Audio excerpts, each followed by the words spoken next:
all together, and I had to go back and put my notes. Sometimes when you're teaching, God be like, oh no, we're going to go this way. And so I had to go back and put them together. And he said, you're going to teach that to them through courage, class, and wisdom. Mm-hmm. And I said, oh, okay. I said, courage, class, and wisdom. And so our Chayil woman of the hour is Abigail. And Abigail's husband, Nabal, was churlish. And it's in the word, and we'll go to it together. But I want to make sure that you have the definition of courage, and it means strength in the face of pain or grief. It's mental or moral strength to venture, persevere, and withstand danger, fear, or difficulty. And I'll read that again. For courage is strength in the face of pain or grief. It is mental or moral strength to venture, persevere, and withstand danger, fear, or difficulty. So, if you have your Bibles, please turn with me to 1 Samuel 25. The woman of the hour is Abigail. Mm-hmm. And I'm going to try to go through this and hit on the ones that God wants me to hit. I'm sorry? 1 Samuel chapter 25.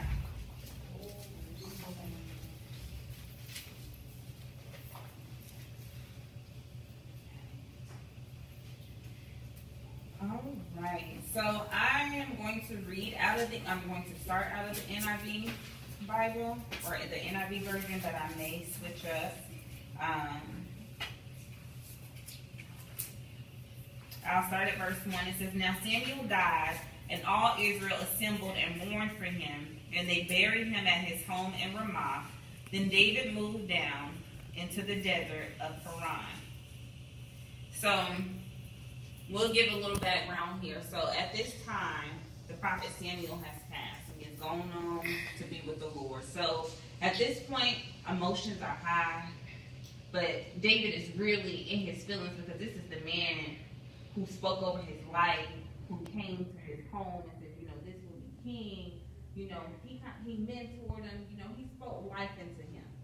So David is heartbroken. So we want to keep that in mind, that David is heartbroken. The nation is heartbroken because they have a leader that has now passed. So now it's like, okay, well, who is our leader? Who's going to take this place and fill this void? So verse 2 said, a certain man in Maon who had property there at Carmel was very wealthy. He had 1,000 goats and 3,000 sheep, which he was shearing in Carmel. So this man was very wealthy. This is another topic for another day, but I do want you guys to know that there are 4 different types of wealth. There are riches in what you have, riches in what you do, riches in what you know, wisdom, and riches in what or who you are, character. So those are 4 different types of riches. And this man was rich. He had 3,000 sheep and 1,000 goats. And it says his name was Nabal, and his wife's name was Abigail. She was an intelligent and beautiful woman, but her husband was surly and mean in his dealings, and he was a Calebite. So when I read that, and I realized that there were 4 different types of wealth, I said, oh, Nabal is rich in what he has, but in the 4 different types of wealth, that is the lowest form of wealth.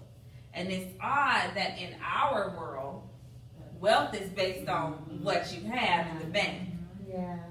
How much property do you have? Are you driving a Bentley, or are you driving this little Honda Accord it's a 1994 Honda Accord? That's how wealth is to us.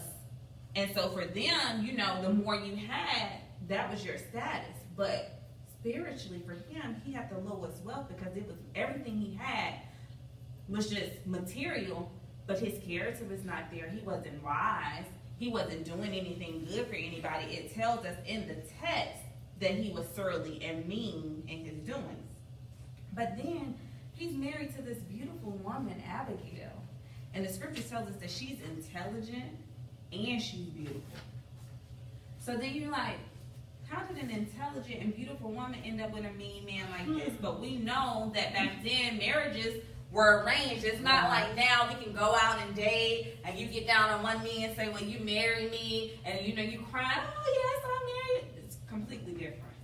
Completely different. So when you think, oh my goodness, how did this happen? That's how something like that would have happened. So then verse 4, while David was in the wilderness, he heard that Nabal was shearing sheep. So he sent 10 young men and said to them, go up to Nabal at Carmel and greet him in my name. Say to him, long life to you, good health to you and your household, and good health to all that is yours. Now I hear that it is sheep shearing time. When your shepherds were with us, we did not mistreat them, and the whole time they were at Carmel, nothing of theirs was missing. Ask your own servants, and they will tell you, therefore, be favorable toward my men, since we come at a festive time. Please give your servants and your son David whatever you can find for them. So Nabal, it tells us he's a Calebite, and he's from the lineage of Caleb, who is from the tribe of Judah.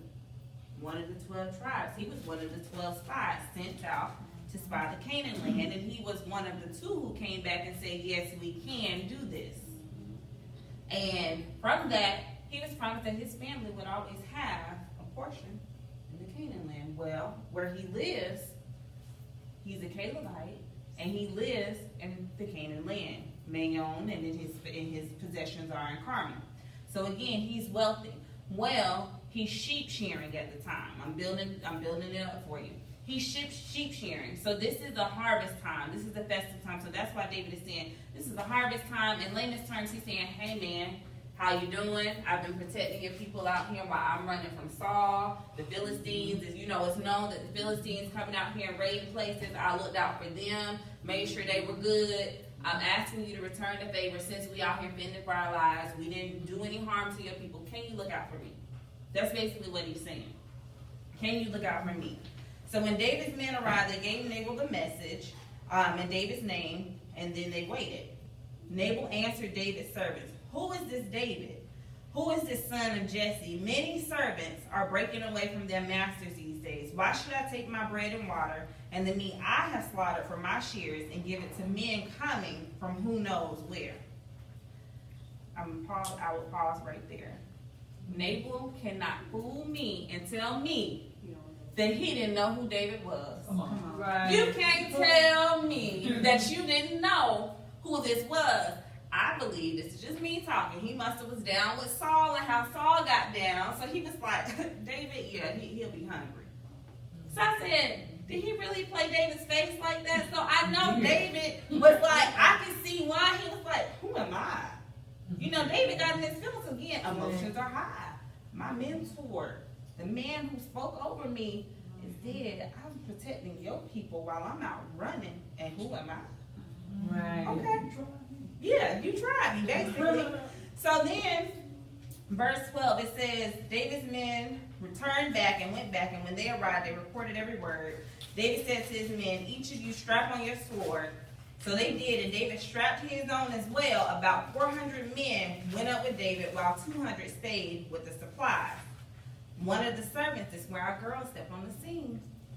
One of the servants told Abigail, Nabal's wife, David sent messengers from the wilderness to give our master his greetings, but he hurled insults at them. Yet these men were very good to us. They did not mistreat us the whole time we were out in the fields. Near them, nothing was missing. Night and day, there were a wall around us. The whole time, we were herding our sheep near them. Now, think it over and see what you can do, because disaster is hanging over our master and his whole household. He is such a wicked man that no one can talk to him. So, if we read the next verse, it says, Abigail acted quickly. She took 200 loaves of bread, 2 skins of wine, 5 dressed sheep, 5 seahs of roasted grain, 100 cakes of raisins, and 200 cakes of pressed figs, and loaded them on donkeys. Then she told her servants, go on ahead, I'll follow you. But she did not tell her husband Nabal. So when I looked at that, I said, ooh, beauty and brains. I said, Proverbs 31 is coming out of Abigail, because when I went back and I was looking at this, I said, okay, I hear some courage coming up. out of her. I said, she know what's going on in her household and what's around her and what they have on hand, you know, what I have in the cupboard. She knows what's going on. She's had to deal with this several times before, because if he acted like this with David, I'm pretty sure he did it with the neighbors. So she said, hold up. My whole household about to be dead. I know that he tripping, but let me do what I need to do. Right. That Proverbs 31 woman knows that there is always provision in her household and that they will be taken care of. She knows what's going on here. So as I read it, I began to see the courage come out of her. And so when I read Proverbs 31:15, it says she rises while it is still night and provides food for her household and portions for her servant girls. She had servant girls because Nabal was so wealthy, and if you continue to read in the text, it'll tell you that she left with her servant girls. But then Proverbs 31:21 also says she's not afraid of snow for her house, for her household is clothed in scarlet wool. And when I looked at it, I basically said when a storm comes, she's covered. It's nothing to worry about. The storm came, so she mustered up enough courage and said, hold up, it might be a storm, but I'm packing this and this. Y'all go ahead, let me get myself together, and we're going to go ahead and head out. So as I read it some more, it says that she came riding her donkey into a mountain ravine. There was David and his men descending toward her, and she met him. So think of like when you see the movies and they're in the mountains and everybody is coming in, and then you have the war and the two captains, they're coming on down to the bottom of the mountain to meet. That's how they were coming down. And so it says here, it says, David had just said, it's been useless all my watching over this fellow's property in the wilderness so that nothing of his was missing. He has paid me back evil for good. And we're going to skip down to verse 23. It says, when Abigail saw David, she quickly got off her donkey and bowed down before David with her face to the ground. And this is where her class came in at. We have to remember that we have manners. We have to remember what we were taught. At that time in the Hebrew customs, the women got off their donkeys, they bowed down to the men, they did not know them. But also, with their Hebrew customs, the men were supposed to take care of everything. But if there was an emergency, if there was something that happened where the man could not handle these matters, that's when the woman could step in. Nabal could have handled this matter, but because he wanted to be foolish, she said, this is what I consider an emergency. I'm breaking the rules of tradition, and I'm going to go fend for my household. So when she did that, we have courage, and now we have class, because she realizes, you know what? I have someone who is superior, so I'm going to bow down, and I'm going to go to him because I need good graces. And sometimes we have to remember that even when we have those managers that are crazy, and we may be in church, and it may be the armor bearer, she said, who is crazy, and they sitting right there next to our pastor, and something has happened, we have to still come out of love and humbleness and meekness and still talk to them and get that point across, what it is that we are looking for, and use kind words so that our issue is resolved. Right. So as we continue to go down, let's see where I want to jump down. We'll go straight to 24 first. It says, she fell at his feet and said, pardon your servant, my Lord, and let me speak to you. Hear what your servant has to say. Please pay no attention, my Lord, to that wicked man Nabal. He is just like his name. His name means fool, which is churlish, and folly goes with him. And as for me, your servant, I did not see the men my Lord sent. And now, my Lord, as surely as the Lord your God lives, and as you live, since the Lord has kept you from bloodshed and from avenging yourself with your own hands, may your enemies and all who are intent on harming my Lord be like Nabal, and let this gift which your servant has brought to my Lord be given to the men who follow you. Please forgive your servant's presumption. The Lord your God will certainly make a lasting dynasty for my Lord, because you fight the Lord's battles, and no wrongdoing will be found in you as long as you live. So as you read further, I said, Abigail is wise, because she is interceding for her husband. It doesn't mention, oh, Abigail prayed, but you know that she comes from a godly home and she has good teaching, because first of all, she not only acknowledged David and who he was, but she acknowledged his Lord, his God. And then I said, well, speak life, sis. She started prophesying and telling him about the dynasty that he's going to have. Wow. So she won him with kind words and out of wisdom. And so that took me back to Proverbs 16 and 25. Kind words are like honey, sweet to the soul and healthy for the body. So she could have argued him down. But instead of combat, she said, hold on. Let me talk real nice to you. Let me humble myself. And as I read commentary on this, one of the, on Bible Gateway, the commentary says, as his own heart appeased Saul, we're talking about David, the sweet-toned voice of Abigail exorcised the demon of revenge and woke the angel that was slumbering in David's bosom. And I said, wow. Yeah. I had to read it twice, and I said, you know what? And that's right. I said, because here you are calming Saul down when he getting high-minded and crazy, and now God uses Abigail to come and calm you down and soothe that spirit of revenge. And that happens to all of us, because this happened to me recently where I wanted to do something to somebody and God was like, hold up. We can't do this because that's not who we are. That is not who I raised you to be. So we need to use wisdom to get to the bottom of this so that we can handle this situation. So we need to make sure that we are not being churlish people as women of God and blending with the church, or not the church, blending with the world. Right. And we are using nice, sweet words so that we can calm the enemy down and then speak life into them and change their outcome. So as I read further, we'll jump down to we're going to just keep going for the sake of time. I'm running out of time. We're going to jump down to, long story short, verse 35. Then David accepted from her hand what she had brought him and said, go home in peace. I have heard your words and granted your request. So then verse 36 begins to tell us how Abigail went back home and she told her husband what happened. So now I'm seeing courage come back again. That's the valiant woman on the inside of her. Because now you got to go back and tell your husband what you did, because you shouldn't have gone. Right. But now it's like, let me take a deep breath. Now I have to go. But she waited till he's sober, because if you read the text, it says that when she got back home, Nabal was partying and having a feast. Right. As the wealthy men did, because it was harvest time. It was sheep shearing. So they were shearing the sheep. They're getting all their fatted calves. They having a party. Nabal was drunk. He having the time of his life. So she waited. She went and told him what happened. And I looked at it, and it says, one version, the NIV said his heart failed him. And he became like a stone. I said, he had a stroke. Because they say, oh, that's like a vegetable. You like a stone, that's like a vegetable. You had a stroke. Your heart failed you. Because of the nasty evilness on the inside of him.